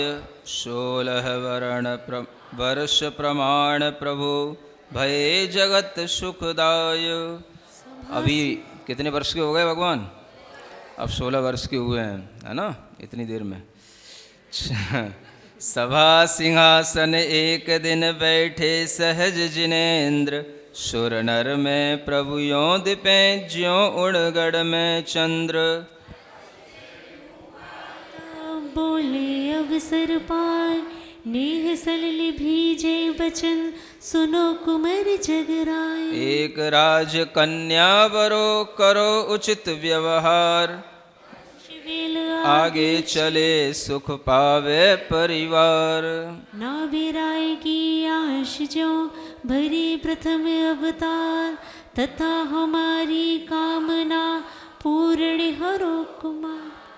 पिता वचन सुन प्रभु दियो, प्रत्युत्तर तिहि वार। ऋषभ देव सम में नहीं, देखो ही ये विचार। कुछ समझ आ रहा है क्या हो रहा है? 16 वर्ष के हो गए, 16 वर्ष में विवाह की चिंता हो जाती है माता पिता को और कहने लगे कि अब वंश वेल को बढ़ाने के लिए, है ना, जैसे सभी लोग करते हैं ऐसा उचित व्यवहार आप भी कीजिए। तो क्या करना है? तो जैसा और भी लोग करते आए हैं वैसा ही करना है। तो कौन लोग करते आए हैं? देखो, ऋषभनाथ भगवान हुए, उनकी 2 रानियां थी, समझ आ रहा है, और उन्होंने भी विवाह किया था। तो अगर आप उन्हीं तीर्थंकरों को अपना आदर्श मानते हैं तो उनके अनुसार चलो। तो वह अपने मन में विचार करते हैं और फिर माता पिता से कहते हैं आप किसकी तुलना किससे कर रहे हो हैं? और किस समय पे कर रहे हो? कहाँ ऋषभ देव और कहाँ उनकी आयु 84 लाख पूर्व की, समझ आ रहा है, 84 लाख पूर्व की, और वो युग की आदि में होने वाले, और आज जो है ये चतुर्थ काल का अब अंत सा होने वाला है। आयु अब इतनी होती नहीं है। उनकी कहाँ हाइट थी 500 धनुष की और हमारी कहाँ हाइट है, ना तो उनकी बराबरी हमारी कहाँ से कहाँ तक है। और आज के लोगों की आयु तो 100 वर्ष से 125 वर्ष से ज़्यादा होती नहीं है, और 84 लाख पूर्व जिनकी आयु थी उनसे अपनी क्या तुलना करने बैठना। तो वह अपने माता पिता को अब ये बात समझाते हैं कि ऋषभ देव से मेरी तुलना करना ठीक नहीं है। मेरी वय 100 वर्ष तिथ 16 भय व्यतीत, और 30 वर्ष संयम समय, फिर मत कहो पुनीत। समझ आ रहा है क्या कहते हैं?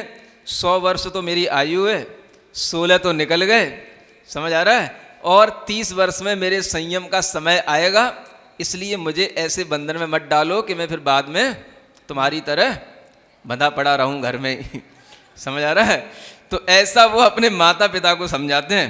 फिर आगे और कहते हैं, अल्पकाल तिथि अल्प सुख अल्प प्रयोजन काज, कौन उपद्रव संग्रह मुझ समुझी देख नर राज। हाँ, क्या कह रहे हैं? थोड़ी सी आजकल आयु होती है, थोड़ा सा तो सुख है और थोड़ा सा ही उससे प्रयोजन सदता है। थोड़े से प्रयोजन के लिए, थोड़े से सुख के लिए इतना बड़ा उपद्रव मोल लेना। कौन सा उपद्रव? समझ रहे हो ना? तुम्हें काहे का उपद्रव लगेगा? जो उससे बचे हैं उनको लगता है ये बहुत बड़ा उपद्रव है, हैं? ऐसा उपद्रव जिसको सहन करना कठिन, जिसको रिझाना कठिन, जिसको हमेशा अपने बस में करे रहना कठिन। समझ आ रहा है? ये बहुत बड़ा उपद्रव होता है। अब उस उपद्रव में ही सारा का सारा समय निकल जाता है, हैं? उसका ध्यान ना दो, अपने पे ध्यान देने लग जाओ तो इतना ताने मारेगी। काय के लिए विवाह किया था हमने? हैं? जब ऐसे ही करना था तो शादी की क्यों थी?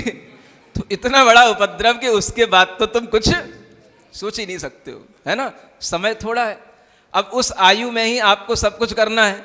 तो इसलिए यहाँ पर पार्श्वनाथ भगवान कह रहे हैं, सुन रहे, बुरा नहीं मानना। हाँ, कोई भी बुरा मानने की जरूरत नहीं है। पुरुष स्त्री के लिए और स्त्री पुरुष के लिए उपद्रव तो सभी हैं। तो कौन उपद्रव समझदार व्यक्ति होगा जो इस उपद्रव को थोड़े समय के लिए, थोड़े से प्रयोजन सिद्ध करने के लिए या थोड़ा सा सुख लेने के लिए इतना बड़ा उपद्रव मोल ले, है कि बहुत बड़े सुख से वंचित रह जाओ।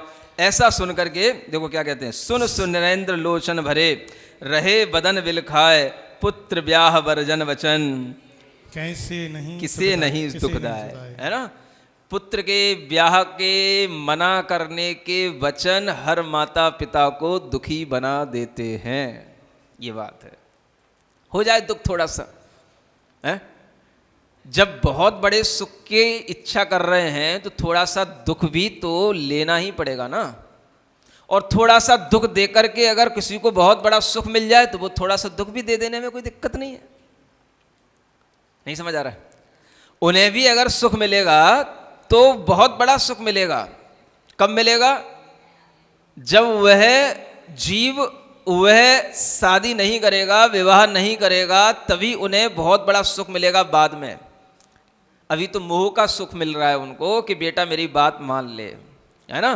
तो वो तो थोड़ा सा अगर उन्हें दुख भी मिल गया, लोग पूछते ना महाराज माता पिता को दुख देख करके, घर त्याग करके, घर छोड़ करके, है ना, जगह जंगल में रहना और दीक्षा लेना, ये कहाँ तक उचित है? समझ आ रहा है? तो ये थोड़े और ज्यादा का जो गणित है ना, इसको ध्यान में रखो। हाँ, माता पिता का दुख कितना है और उससे आगे मिलने वाला सुख कितना है। समझ आ रहा है? दोनों के लिए, माता पिता के लिए भी और जो त्याग कर रहा है उसके लिए भी। और जो दुख आज हम उसको नहीं देना चाहते हैं, वही भविष्य में हम उन्हें कितना बड़ा दुख देते हैं, इसकी भी ध्यान में रखना बात। समझ आ रहा है? कहते तो सब हैं, लेकिन बाद में हम उन्हीं माता पिता को कितने बड़े बड़े दुख देते हैं। तब कोई कहने नहीं आता है कि शादी से पहले तो तुम ये कहते थे कि हम कोई दुख नहीं देंगे, अब शादी के बाद में कितने बड़े बड़े दुख दे रहे हो कि माता पिता रो भी नहीं पा रहे हैं और किसी से अपना दुख दर्द कह भी नहीं पा रहे हैं, इतने दुखी हो रहे हैं। समझ आ रहा है? तो बड़ा बड़ा दुख सहा जाता है। एक बार छोटा सा दुख सह लो तो बहुत बड़े बड़े दुख से बच जाओगे।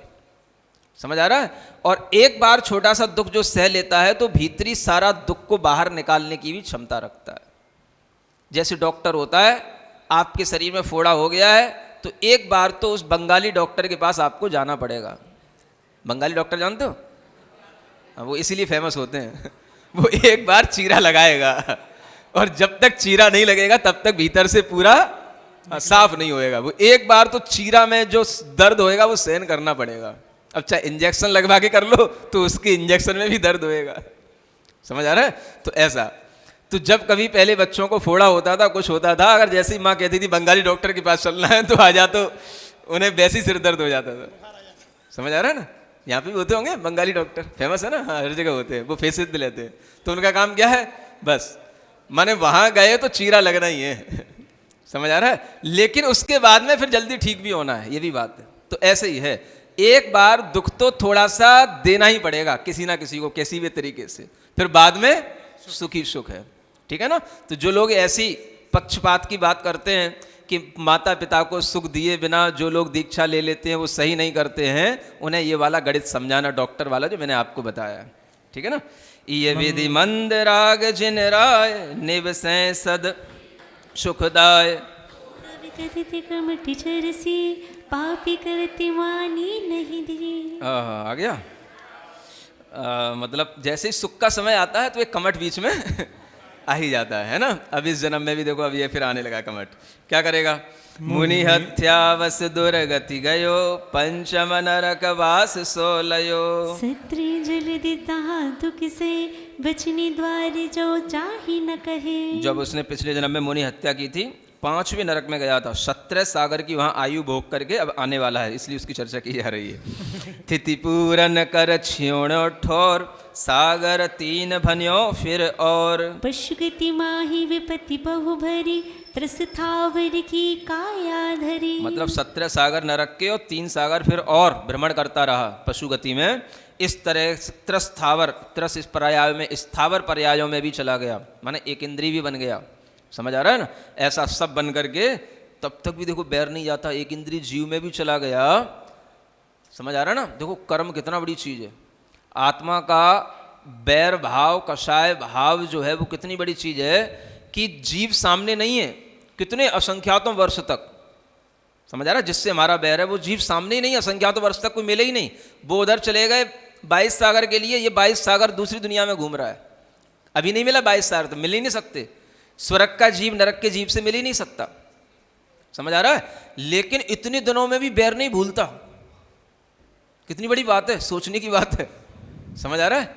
बैर करने में जो हमने बैर बांध लिया वो हमारी आत्मा में ऐसा बंध गया, वो कसाय आत्मा में ऐसी बंध गई कि वो मर भी गया, और मरने के बाद में असंख्यातों वर्ष तक कोई किसी पर्याय में, कोई किसी पर्याय में, तो भी जिसका जिससे बैर बंधा है अगर वो संसार में है तो कहीं ना कहीं वो जाकर के उससे मिल लेगा, जन्म वहां पे उसका हो लेगा।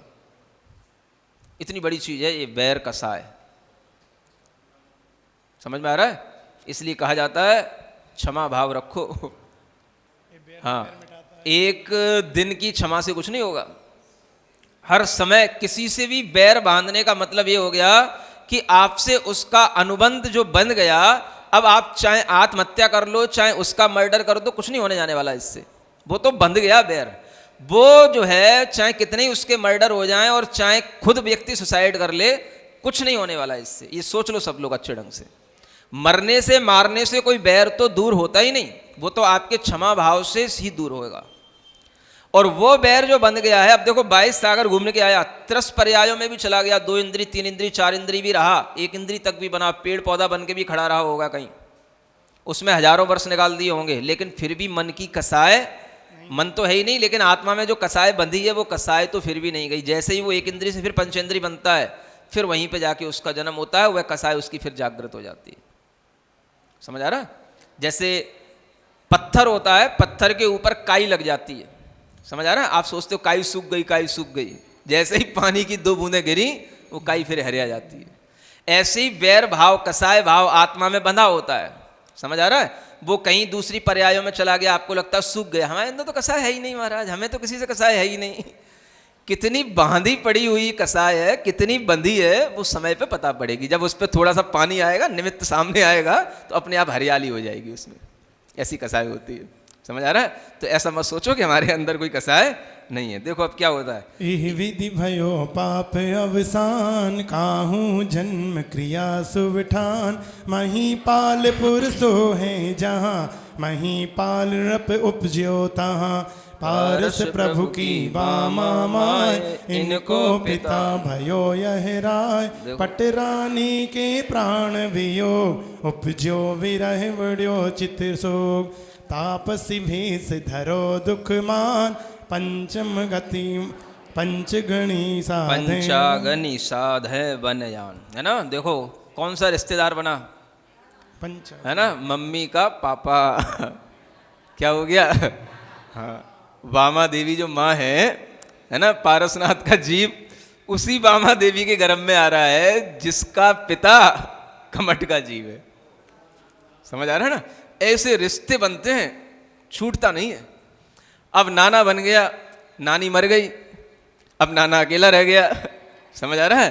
तो उसको कुछ ज्ञान तो था नहीं, सो जो तपस्वी होते हैं जंगलों में, हाँ, उन तपस्वियों के साथ में वन में पहुंच गया और पंचांगनी तप तपते हैं, उनके साथ में वो तप तपने लगा। अब देखो क्या होती कहानी। शीस जटा मृग छाला संग भसम बीस लाई सब अंग, भ्रमत बनारसी के उद्यान, आयो कष्ट करत बिन ज्ञान।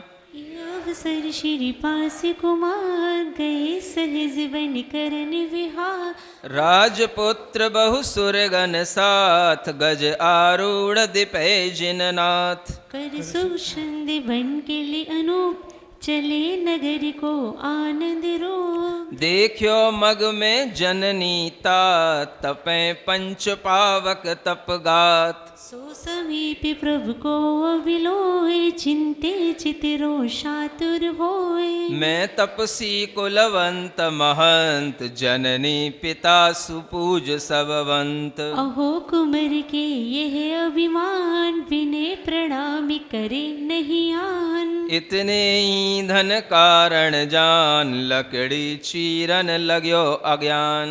हाथी कुलाड़ी लीनी जबे, हित मित बचन चये तब प्रवद, जो भो तपसी यह काठ न चीर, या मैं जुगल नाग हैं वीर। सुनि कठोर बोल्यो रिस आन, भो बालक तुम ऐसो ज्ञान। हरिहर ब्रह्मा तुम ही भय, सकल चराचर ज्ञाता ठे। मने करति उद्धति अभिचार, चीरो काठ न लाई बार। तत्खिन खंड भय जुग जीव, जैनी बिन सब अदय अतीब। क्या कहते हैं? देखो कहाँ पहुँच गया, जहाँ वो तपस्वी तप कर रहा था। समझ आ रहा है? अब इस जीव को भी कहीं ना कहीं संगति मिलनी है। समझ आ रहा है ना? अब ये चाहे कुछ भी करे, अब क्या कर रहे हैं, जब तक कुमार अवस्था में है विहार करते, वन विहार होता है, वन विहार माने वन में क्रीड़ा करने के लिए जा रहे हैं, है ना, हाथी पर बैठे हैं, देव लोग अपने साथ में हैं, राजकुमार बन करके हाथी पे बैठ करके गए और उसी वन में पहुंचे जहां पर वो नाना जी तप रहे थे, है ना, 10 भव पहले के कमठ श्री है ना, वो तप रहे थे। अब जो है उस समय पर वह सामने पहुंच गया। अब नाना के सामने है छोटा सा बच्चा खड़ा है, बच्चा ही तो है, 20 साल का हो गया होगा ज़्यादा से ज़्यादा है। अब नाना के सामने बच्चा खड़ा है और नाना से कह रहा है, नाना ये क्या कर रहे हो? बेटा तुझे पता नहीं है कितना तप कर रहा हूं। अरे काहे का तप? ये तो सब तुम हिंसा कर रहे हो। हिंसा? इतना अभिमान आ गया तेरे को? नाना के सामने खड़ा है, ना तो नाना को तूने प्रणाम किया, ना नाना की विनय की, और कह रहा है नाना से, नाना तुम हिंसा कर रहे हो। समझ आ रहा है? तो नाना का तो पारा, हाँ, तपस्वियों को पारा बहुत जल्दी चढ़ता है हाँ, और जो अज्ञान के साथ तपस्या करते हैं वो तो बिल्कुल, समझ आ रहा है, थोड़ा सा भी उन्हें छेड़ा नहीं कि साथ में आसमान पे पहुंचे नहीं हो, है ना। तो बस नाना से कहा, ये जो आप पंचांगनी तप रहे हो, हाथ में कुल्हाड़ी लिए हो, लकड़ी चीर रहे हो, इसमें नाग नागनी के जीव हैं, क्यों मार रहे हैं उनको? कहां दिख रहा है इसमें जीव? मत चीरो, इसमें जीव हैं। नहीं माना और उसने उसके ऊपर कुल्हाड़ी दे मारी, उसको चीर दिया। कहते कहते देखते देखते तू ही हरिहर ब्रह्मा हो गया, तुझे ही सब दिखाई दे रहा है, मुझे कुछ नहीं दिखाई दे रहा है। कल का छोकरा, हाँ, तू ही ब्रह्मा हो गया, तुझे ही सब दिखाई दे रहा है। और नाना ने उसको कुल्हाड़ी को दे मारा लकड़ी पर, और वो कुल्हाड़ी के 2 टुकड़े हो गए। अंदर नाग और नागनी के जो जोड़े के रूप में वो बैठे थे, वो अधमरे हो गए। समझ आ रहा है? इसलिए कहा जा रहा है तप तो सब करते हैं, लेकिन दया के साथ में तप करना जैनियों के अलावा कोई नहीं जानता है। दया के साथ तप करना, अहिंसा के साथ तप करना। समझ आ रहा है? मिथ्या और सम्यक में यही अंतर होता है। इसलिए वह जब इस तरीके का दृश्य सामने दिखा, तब कहना पड़ता है कि ध्यान बिना नित काया कसे, करुणा तेरे उर नहीं बसे। ध्यान कर रहा है, बहुत बड़ी तपस्या कर रहा है, काया को कस रहा है, बहुत कष्ट दे रहा है, लेकिन करुणा नाम की तो कहीं से कहीं तक चीज ही नहीं है। बिना दया के, बिना अहिंसा भाव के कभी भी कोई भी तप, कोई भी ध्यान, कुछ भी कार्यकारी नहीं होता है। तब सठ रोष बचन फिर चयो, जननी जन कर तपसी भयो। वश विने निधान और उलट खंडे पंच अगन साधु तन दा, रहूं एक पद उरदवा। भूख प्यास बाधा सब सहु, सूखी पैतृ पारणे गहु। ज्ञानहीन तप कियो उच्चर, क्यों कुमार मुझ निंदा कर।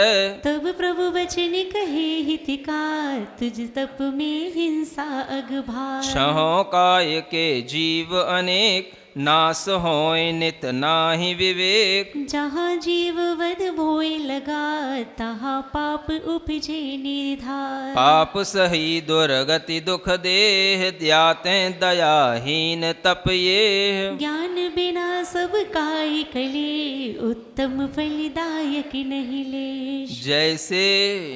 जैसे तुम खंडन, जैसे तुष खंडन कन छार, यो अजान तप अफल असार। अंत पुरुष बन दो में दहे, दौरी मरे मार्ग नहीं लहे। त्यों अजान उद्यम करि पछे, भव दावा नल सो नहीं बचे। ऐसी क्रिया बिन ज्ञान, सो भी फलदायक नहीं जान। यथा पंगुलोचन बल धरे, उद्यम बिन दावा नल जरे। ताते ज्ञान सहित आचार, नीचे वांछित फलदाता।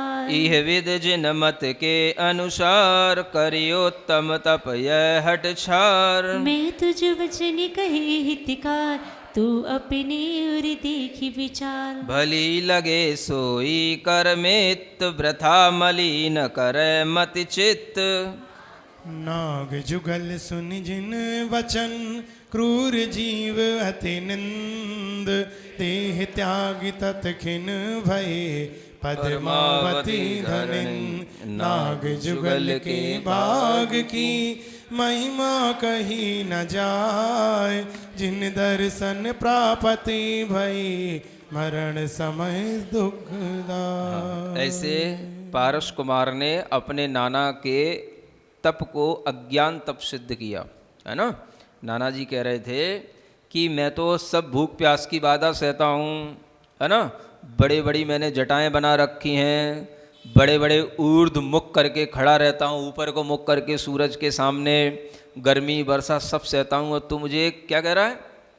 अज्ञान नहीं तप, अज्ञान का तप है? तो ज्ञान का तप क्या होता है? तो उसको फिर वो पार्श कुमार समझाते हैं, जिसमें दया नहीं है वो सब अज्ञान से सहित तप है ना। इतनी बड़ी बड़ी जटाओं में कितने जीव पड़ रहे हैं तुम्हें पता नहीं है, और रोजाना नहाने चले जाते हो नदी के किनारे, कितने जीव मारते हो, तुम्हें दया तो कुछ है नहीं, तप करके क्या करोगे? हाँ, तो ऐसे जब नाना को समझाया तो नाना का तो नेचर था ही पुराना वाला, है ना, गुस्से वाला, तो वही जो है उसका नेचर फिर सामने आ गया। तो नाना को तो गुस्सा आ गई, लेकिन जो नाग नागिनी है ना जहाँ पड़े थे वो सब पार्श कुमार के वचन सुन रहे थे, उन्हें दया धर्म की बात सुनने में आ गई, तो वो तो अति आनंदित हो गए और उन्होंने अपने भाव संभाल लिए। समझ आ रहा है? ऐसे अच्छे भाव बना लिए, कोई उन देखो एक ही निमित्त है, समझ आ रहा है, नाग नागिनी के ऊपर उन निमित्त का प्रभाव पड़ रहा है, उसके वचन का प्रभाव पड़ रहा है, और एक मनुष्य है उसके ऊपर वचन का प्रभाव नहीं पड़ रहा है, तो क्या किया जाए? अपनी अपनी होनहार है, अपना अपना स्वभाव है, समझ आ रहा है। अब वह मनुष्य होकर के भी क्रूर स्वभाव वाला है, तो उसके ऊपर सज्जन के वचन का कोई प्रभाव नहीं पड़ेगा, है ना। लेकिन जिसके परिणाम अच्छे हैं वो पशु जाति में भी होगा, तो उसके ऊपर भी सज्जन के वचनों का प्रभाव पड़ जाता है। और यहाँ कहा जा रहा है कि उस नाग नागिन की भाग्य की क्या सराहना की जाए, जिसे पार्श कुमार ने संबोधन दिया, है ना, और उनकी उस वाणी के प्रभाव से उनके परिणाम इतने अच्छे हो गए कि वो पशु पर्याय में तड़फ रहे थे, देव पर्याय में जाकर के धर्मेंद्र और पद्मावती के रूप में देव और देवी बन गए। समझ आ रहा है? ये है सज्जनों के वचनों का प्रभाव। धारण करोगे तो कुछ अच्छा होगा, नहीं करोगे तो कमठ की तरह गुस्सा ही करोगे, और क्या करोगे? थोड़ा और पढ़ना है। मंगल भवन अमंगल हारी, पारस नाथ जगत हितकारी। सुख संपत सब ही घर आवे, पारस कथा भविक जो गावे। घर आए श्री पार्स जिनंद, शुर नर नेत्र कमल नीचंद। समय पाए तपसी तज दे, भयो ज्योतिषी संवर थे। देखो जग में तप पर भाव, ज्ञान बिना बांधी सुर आव। जे नर करे जैन तपसार, तिन्हें कहाँ दुर्लभ संसार। स्वामी मगन सुखोदधि माय, हर्ष विनोद करत जिन जाय। प्रभु के वियोग न होय, सो संजोग न कबहि को। बाय पित्त कफ जनित विकार, सुपने होय न सोच विचार। जरा न व्यापे तेज न जाय, ना मुख कमल कभी कुमलाय। देखो उन तीर्थंकर के लिए कभी भी बुढ़ापा नहीं आता, व्याधियाँ नहीं आती, वात पित्त कफ के रोग नहीं होते हैं, कभी मुख पे मिलानता नहीं आती, कभी शरीर का तेज कांति कभी भी डाउन नहीं होती। समझ आ रहा है ना।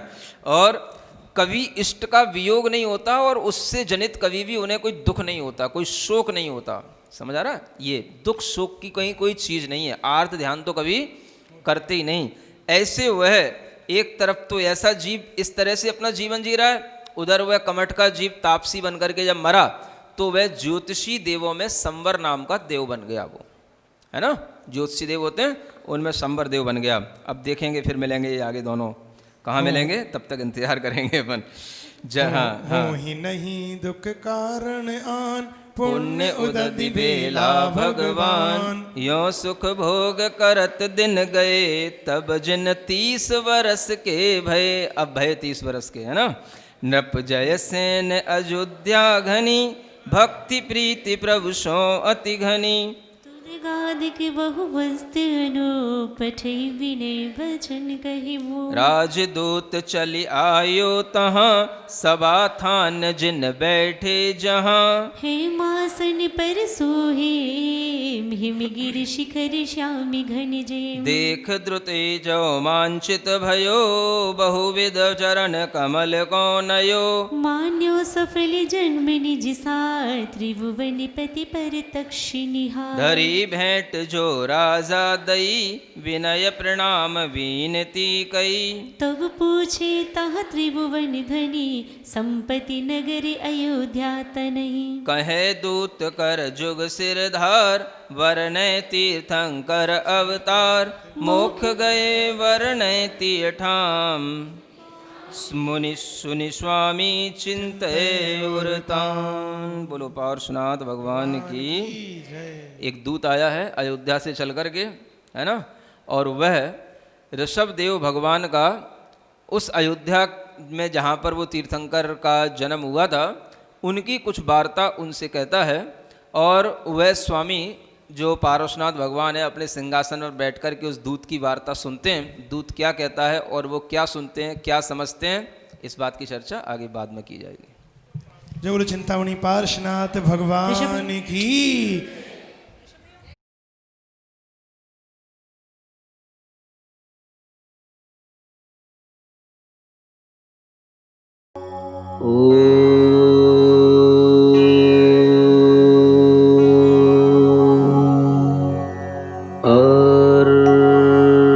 हम